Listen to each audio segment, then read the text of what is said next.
Decode Mithila पर सब केओ के स्वागत अछि। हम अहाँ सबके लऽ कऽ आयल छी मिथिला स्टूडेंट यूनियन के द्वारा LNMU में होबा जा रहल 30 जुलाई के जे आंदोलन हैत ओही के लेल परेश वाल्टा झंझारपुर टीम के संगे और संगे संगे मिथिला स्टूडेंट यूनियन के राष्ट्रीय प्रवक्ता और संगे संगे हम सेहो उपस्थित छलहुँ। अहाँ सब केओ से आग्रह है अहाँ पूरा संवाद सुन के वीडियो के ज्यादा से ज्यादा शेयर करूँ और 30 जुलाई का बजे जो LNMU जितने भी महाविद्यालय हैं उसमें पढ़ने वाले जितने भी छात्र छात्रा है वो कहीं ना कहीं एक दृष्टिकोण से देखा जाए तो अन्य विश्वविद्यालय के अपेक्षा हमारे मिथिला यूनिवर्सिटी के अंतर्गत जो भी महाविद्यालय है वहां पे बच्चों को कहीं ना कहीं गुमराह करने का काम किया जा रहा है। अभी हाल में ही एक रिजल्ट आया है, आप लोग देखे होंगे, जो 100 नंबर के बच्चा का परीक्षा हुआ उसमें 106 नंबर आ जाता है। 50 नंबर का बच्चा का 50 हिंदी रहता है तो उसमें 86 नंबर आ जाता है। ये क्या हो रही है? सर्टिफिकेट एडमिट कार्ड पर नरेंद्र मोदी जी का फोटो रहता है। ये क्या हो रहा है? कहीं ना कहीं बच्चों को जानबूझ के परेशानी किया जा रहा है। अब बताइए, यदि वो चीज उन बच्चों को दे देता है, उसको ठीक कराने के चक्कर में एक बच्चे को हजारों 2000 रुपया की खर्च होती है। पूरे विश्वविद्यालय में दलालों का केंद्र बना के रख दिया है इन लोगों ने। तमाम राजनीतिक दल के जितने भी छात्र संगठन चलते हैं वो वहां पर जाकर के दलाली करते हैं, ना कि बच्चों की समस्या का समाधान करते हैं। आज मिथिला स्टूडेंट यूनियन 10 साल से छात्रों की समस्याओं को लेकर के लड़ाई लड़ने का काम किया है। आप लोगों को पता होगा 2017 में यही मिथिला स्टूडेंट यूनियन का आंदोलन का परिणाम है जो 3 साल का डिग्री 3 साल में मिला था, आज फिर से पुनः वही पुनरावृत्ति अपना लिया गया है। बच्चों को समय पर रिजल्ट नहीं मिलता है। बच्चों को समय पर जो है यदि रिजल्ट मिलता है तो उसमें कई प्रकार की समस्याएं होती है, जिसको ठीक कराने के चक्कर में बच्चा का चप्पल खिया जाता है। इन तमाम मुद्दों को लेकर के 30 जुलाई को मिथिला स्टूडेंट यूनियन फिर से वही 2017 के आंदोलन के रूपरेखा देने जा रही है। आज झंझारपुर में आप तमाम मीडिया बंधु के माध्यम से यहाँ के क्षेत्र में जो भी छात्र छात्रा पढ़ते हैं उन तमाम बच्चों की समस्याओं को लेकर के, ये बच्चों का आंदोलन है, ये बच्चों के समस्याओं के लिए आंदोलन किया जा रहा है। आज देखिए, यदि छात्र संघ की चुनाव होती है तो हमारे क्षेत्र में हमारे जैसे नौजवान प्रतिनिधित्व करने की क्षमता आएगी, नेतृत्व करने की क्षमता आएगी, अपने समाज में परिवर्तन करने की क्षमता उनमें आएगी।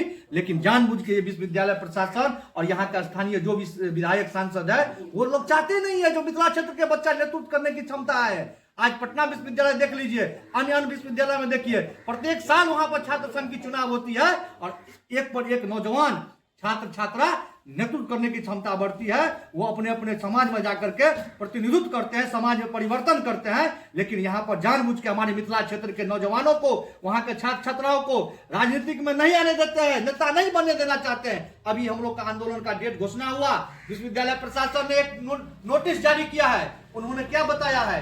नवंबर में मिथिला विश्वविद्यालय के अंतर्गत जो भी महाविद्यालय है उसमें छात्र संघ की चुनाव करेंगे।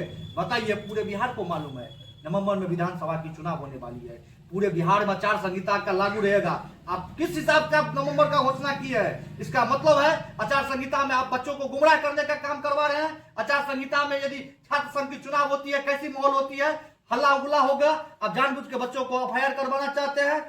इसीलिए इस आंदोलन के माध्यम से हम आपके प्रेस कॉन्फ्रेंस के माध्यम से, तमाम पत्रकार बंधु के माध्यम से हम यही विश्वविद्यालय प्रशासन को सचेत करना चाहते हैं, यदि आप करवाना चाहते हैं तो उससे पहले करवाइए।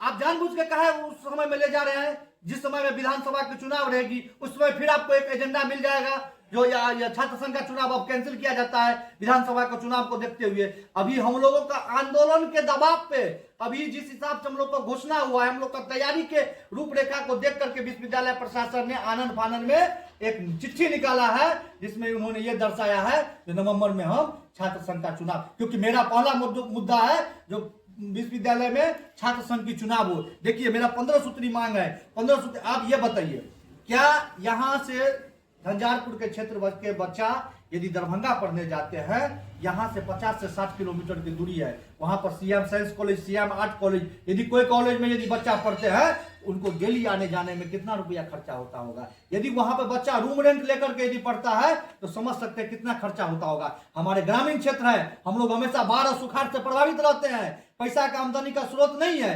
एक बच्चा को पढ़ाने में दरभंगा में रख के कम से कम 10 से 15 हजार खर्चा है। यदि वही महाविद्यालय में यदि छात्रावास का व्यवस्था हो जाएगा, यदि छात्रावास बना है तो उसका संचालन किया जाएगा तो हमारे क्षेत्र के बच्चों को कितना यहाँ पर फायदा होगा।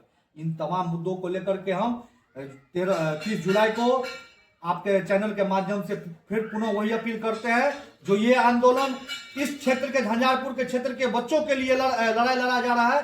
आप लोग आइए, एकजुट होकर के आप अपने अधिकार के लिए 30 जुलाई को मिथिला यूनिवर्सिटी के धरती पर वहां के लाल दीवारी के कैंपस में आकर के एकजुट होकर के लड़ाई लड़िए और निश्चित रूप से आपके मांगों को पूरा किया जाएगा। आपका परिचय? मेरा नाम हुआ आदित्य मंडल, मिथिला स्टूडेंट यूनियन राष्ट्रीय प्रवक्ता हूँ।